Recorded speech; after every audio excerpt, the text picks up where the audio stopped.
আসসালামু আলাইকুম ভাইয়েরা ও বোনেরা। আজকে আপনাদেরকে আমি একটা মাসকলির ডালের রেসিপি দেখাবো। ডালগুলো নিয়ে নিলাম, আমার পরিমাণ মতন আমি মাসকলিগুলো নিয়ে নিলাম বাটির মধ্যে। এখন একটা মাছের মাথার কানকা বেজে নিলাম। এখন পাতিলটা নিয়ে নিলাম, পাতিলটার ভিতরে ডালগুলো দিয়ে দেবো, ঢেলে দিলাম। এখন একটু পানি দিয়ে দেব।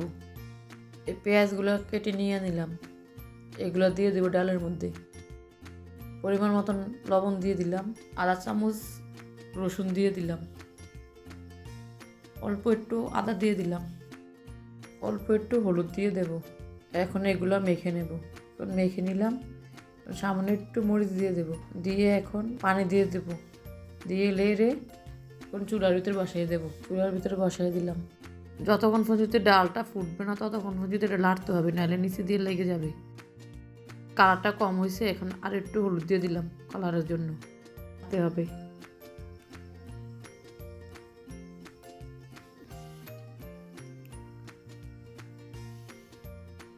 এখন ফুটে গেছে ডালটা।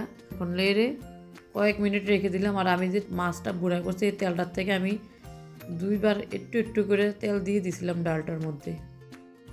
মাছটা আমি আগে থেকে ভেঙে রেখে দিয়েছি, এখন দিয়ে ভালো করে নেড়ে নিলাম।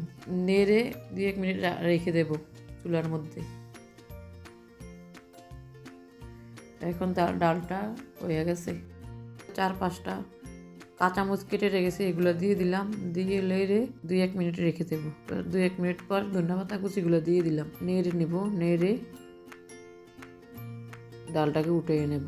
দেখেন ডালের কালারটা কত সুন্দর। অবশ্যই লাইক করবেন, শেয়ার করবেন, সাবস্ক্রাইব করবেন।